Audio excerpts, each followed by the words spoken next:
Fala galera, tudo bem com vocês? Eu voltei mesmo, né? Já teve 2 vídeos.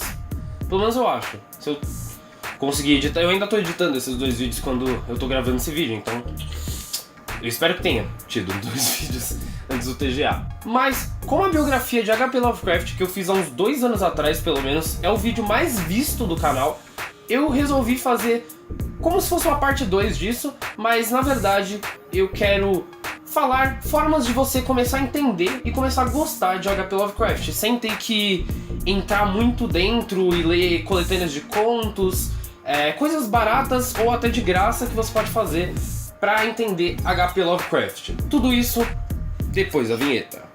Nossa, tá muito apresentado. Bom, o H.P. Lovecraft foi responsável por fazer um novo gênero de terror, o terror cósmico. Ele misturava conceitos de ficção científica como multiversos, outras dimensões, com monstros. Só que os monstros dele não eram monstros tipo que se escondiam em florestas ou coisas parecidas. Eles eram simplesmente deuses. Eles eram cultuados por muitas nações anteriores à nossa, e eles eram tão poderosos que eles poderiam acabar com o universo com a mesma facilidade que eles criaram. Além disso, eles são tão magnânimos e tão poderosos que a vida humana não importa para eles. Para nós, eles são completamente fora da concepção e da compreensão humana. E só de olhar para eles, muitas pessoas podem ser atiradas na loucura. E essa é uma das características mais predominantes dos contos de H.P. Lovecraft. A loucura aliada com esses monstros que são completamente indescritíveis, porque eles são alienígenas que existiam antes do tempo e manipulam o tempo e viajam entre dimensões. Eles não são iguais a nada que nós conhecemos e que a nossa mente consegue manipular. A maioria das obras de H.P. Lovecraft são retiradas diretamente de revistas ou jornais, que era para onde ele escrevia. Então a maioria dos contos que ele tem são muito curtinhos, tem umas 20 páginas. Então a maioria dos livros são coletâneas de contos do H.P. Lovecraft. E isso nos traz para a primeira recomendação que eu tenho para vocês. Agora só deixa eu pegar aqui.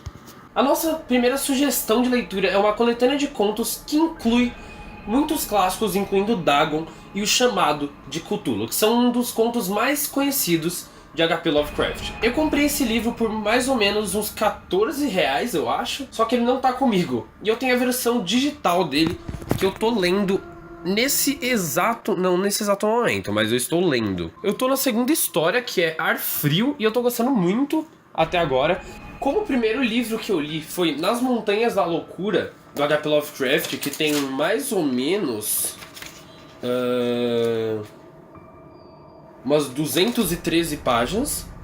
É muito legal você ver o que o H.P. Lovecraft consegue fazer com 27 páginas, 20 páginas, 30 páginas para contar uma história. Eu recomendo demais o Chamado de Cthulhu, porque você não precisa se dedicar muito ao livro, você não precisa ler ele continuamente para entender a história. Você lê um conto, lê outro, é muito fácil, ele é muito pequenininho e é muito suave de você ler. O segundo livro da nossa lista é o H.P. Lovecraft Nas Montanhas da Loucura. Esse livro conta a história de uma expedição ao Ártico, que os caras começam a desenterrar alguns artefatos e alguns pedaços de bicho, umas carcaças que não são daqui. E é só isso que eu posso falar. Mas é muito bom. Ele também é um livro bem de boinha de ler. Ele tem 213 páginas e provavelmente deve ter alguma versão mais nova, que deve até ter menos, ou ser melhor de ler, ou alguma coisa assim. Essa versão é muito antiga, eu peguei do meu avô, porque ele coleciona livros. Deixa eu só ver de quando é isso aqui. Então esse aqui faz 19 anos que ele foi publicado, mas ele ainda é muito de boa de ler. O H.P. Lovecraft não tem uma linguagem muito difícil de ler, então eu acho que é até um plus se você quiser começar pelo terror e não quer ir para um Allan Poe, que é muito, o vocabulário dele é muito diferente do que a gente usa hoje. Eu acho que H.P. Lovecraft é uma pedida para você, e Nas Montanhas da Loucura é um puta livro. O nosso terceiro e último livro é A Cor que Veio do Espaço. Eu particularmente não comecei ainda a ler esse livro, mas ele tá na minha lista. Mas eu acho extremamente importante você ler esse livro para entender os conceitos de inimaginável, indescritível que Lovecraft tanto fala. A história da cor que caiu do espaço é um alienígena que vem pra Terra, que ele é ele é muito estranho. Pelo menos eu imagino ele como um negócio disforme, e ele é de uma cor que ninguém nunca viu na Terra. Então, já por esse conceito, você já imagina o que o Lovecraft está tentando dizer com indescritível ou inenarrável que ele tanto fala nos contos dele. Imagina uma cor nova. Você não consegue imaginar uma cor nova, e é isso que ele usa para te deixar com medo e interessado e fascinado pelos livros dele. É uma leitura obrigatória, e se você quiser ver algum filme que se pareça com esse conceito, você pode ver Aniquilação, que saiu na Netflix. É um filme sobre invasão alienígena, mas tem alguns conceitos que são claramente inspirados em H.P. Lovecraft, e ele também é de um livro que tem o mesmo nome, Aniquilação. Agora, para você que não quer ler H.P. Lovecraft, ou que prefere ver o que ele é capaz antes de ler propriamente os livros dele, eu sugiro 2 vídeos. E eu já vou avisando que um deles é em inglês, porque eu não consegui achar coisa de qualidade em português sobre H.P. Lovecraft, até porque ele não é muito conhecido aqui no Brasil. O vídeo em português que eu achei é tudo sobre a vida e obra de H.P. Lovecraft, do Pipoca e Nanquim. O canal Pipoca e Nanquim fala sobre diversas coisas, mas o foco deles é histórias em quadrinhos e livros, literatura no geral. Inclusive, nesse vídeo ele dá diversas dicas de livros e HQs que eu não li, mas que eles recomendam. Então, se você já terminou Nas Montanhas da Loucura, Chamado de Cthulhu e A Cor que Veio do Espaço, você pode ver esse vídeo e anotar tudo que eles falam e ler depois. Eu conheci o Lovecraft, na verdade, com os filmes, né? Mas eu não sabia que eu estava conhecendo o Lovecraft. Lá atrás, nos anos 80, quando eu assisti Reanimator, Do Além e outros filmes baseados na obra dele, eu adorava aqueles filmes, mas eu não fazia a menor ideia de que eles... E pra apoiar aquilo que eu falei no começo do vídeo, de que o H.P. Lovecraft influenciou diversos outros autores, incluindo filmes, você pode ver o vídeo How H.P. Lovecraft Influenced Films. He really is a household name, not known to everyone for sure, but known to many in terms of his work and themes. Someone may never have read any Lovecraft, but when a story is described as Lovecraftian, they get an idea of what it might be about, in the same way a piece of fiction might be described as Dickensian, or dystopian ideas. É um vídeo americano, só que tá muito bem explicado. Se você souber inglês, ele explica diversos elementos do cinema de horror e do cinema de ficção científica que foram influenciados diretamente por obras do H.P. Lovecraft. Então, se você sabe inglês e quer entender qual é a grande influência do H.P. Lovecraft para várias mídias, incluindo filmes, eu sugiro que você veja esse vídeo. Mas, se você quer uma biografia resumida do H.P. Lovecraft, você não vê o meu vídeo. Sério, não vê o meu vídeo. Ele é bem ruim. Eu não sei por que ele tem muitas visualizações. Fica ao seu critério, você pode ver, mas eu não recomendo porque ele é bem ruim, bem mal editado. E eu quase não falo sobre as características do H.P. Lovecraft como autor, eu falo mais sobre a vida dele. E não é que não seja importante, é que eu acho que a prioridade são os livros, mas eu acho que ainda é consumível, talvez. E agora, se você já entrou de cabeça nesse mundo fantástico do H.P. Lovecraft, você tem algumas coisas que você pode consumir.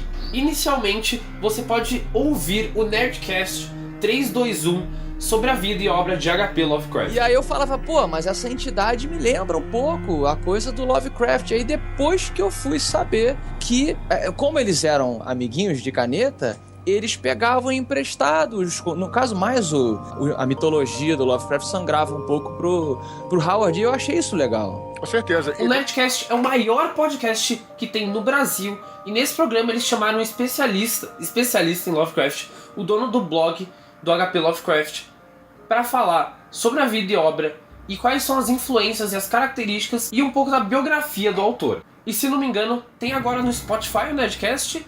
Eu só não sei se tem os antigos, como esse 321, mas eu acho muito bom você ver, porque esse podcast me fez não só fazer o vídeo que eu fiz há 2 anos atrás, mas começar a consumir HP Lovecraft de várias formas. Então, vai lavar a louça, vai andar, ou vai fazer qualquer coisa que você não use seus ouvidos, e enquanto você faz essa coisa, ouça o Nerdcast 321, o mundo inominável de HP Lovecraft. Outra coisa que me fez adorar HP Lovecraft foi o RPG de mesa Call of Cthulhu. RPG de mesa é um conceito muito simples. O conceito é simples, mas o jogo nem tanto. Você tem um mestre que faz uma história com base em regras de um jogo. Você tem coisas do universo Lovecraft, como os monstros, como você tratar de insanidade e tudo mais. Tudo isso gamificado. Isso é uma palavra muito babaca, gamificado. Tudo isso gamificado para você poder jogar com seus amigos e criar histórias muito legais. Eu pretendo fazer um vídeo sobre RPG de mesa, então se ele realmente sair, ele vai estar linkado aqui em cima. Eu não sei de qual lado que é, porque eu não sei se espelha a imagem, mas tá aqui em cima, vocês sabem, no izinho, vai aparecer quando ele estiver pronto. Então eu vou deixar aqui na descrição o link do PDF desse RPG, justamente porque é muito difícil de você comprar esse RPG. Eu, por exemplo, nunca achei uma versão que não seja totalmente em inglês e muito cara. Então, link na descrição para você começar a jogar o RPG de mesa Call of Cthulhu. Mas, para você que não quer esperar para juntar um grupo de amigos, aprender a jogar e começar a fazer histórias sobre Call of Cthulhu, sobre Lovecraft, nós temos a trilogia de Nerdcasts. Na verdade, o terceiro vai sair agora em dezembro, mas dependendo de quando você tá vendo esse vídeo, provavelmente já saiu. É a trilogia de RPG do Nerdcast, que agora é de Call of Cthulhu, justamente. Eles jogam, gravam e sonorizam de uma forma que fica parecendo um filme, só que não tem imagem. É muito sensacional. O século XX chegou com seus motores e sua fumaça, deixando para trás o velho e antiquado modo de vida. Este é o novo mundo da modernidade, com suas maravilhas e tragédias. Mas diferente do outro Nerdcast que eu falei, que você pode fazer coisas enquanto você ouve, eu recomendo que você não faça nada enquanto você ouve essa trilogia. Ela é muito bem sonorizada e você tem que entrar no clima para você realmente desfrutar. Então apaga a luz, coloca um fone muito bom, o melhor que você tiver, deita na cama, fecha o olho, fica bem confortável e vem com o tio. Mentira. Fica bem confortável e ouve. Ouve e entra na história, porque ela é muito foda. A história da trilogia Nerdcast Call of Cthulhu é feita por Leonel Caldela, que é um autor de livros, então você já calcule o como é foda essa história. E a sonorização e a contratação de até atores para fazer algumas coisas dentro do podcast faz tudo valer muito a pena e tudo ser muito diferente da maioria das coisas que a gente consome no Brasil em termos de podcast. É muito diferente. Só que assim, você tem que ter um conhecimento prévio de podcast e você tem que ter uma tolerância a podcast. Porque esse tem praticamente umas 3 horas de duração cada um. Então é um evento, é um filme. Mas eu recomendo altamente que você dê uma chance, vê o primeiro, se você conseguir ver até o final, não cansar e achar muito legal, vai pros próximos, que é sucesso. Eu tive que parar de gravar e mudar o enquadramento, porque chegou gente em casa. Mas foram essas as recomendações, e se você achou alguma delas muito legal, eu vou deixar os vídeos e os podcasts que eu recomendei junto com o link do RPG. Os livros eu não vou colocar porque depende muito da loja que você for encontrar, e você também pode encontrar diversas versões e pagar muito menos do que eu paguei. E também porque eu não quero dar dinheiro pra Saraiva e essas coisas assim. Mas é basicamente isso. Não se esqueça de dar gostei, de favoritar o vídeo, compartilhar nas suas redes sociais, isso me ajuda muito mesmo. Se inscreva no canal se você não é inscrito, e eu vejo vocês na próxima, provavelmente. Tchau, até mais.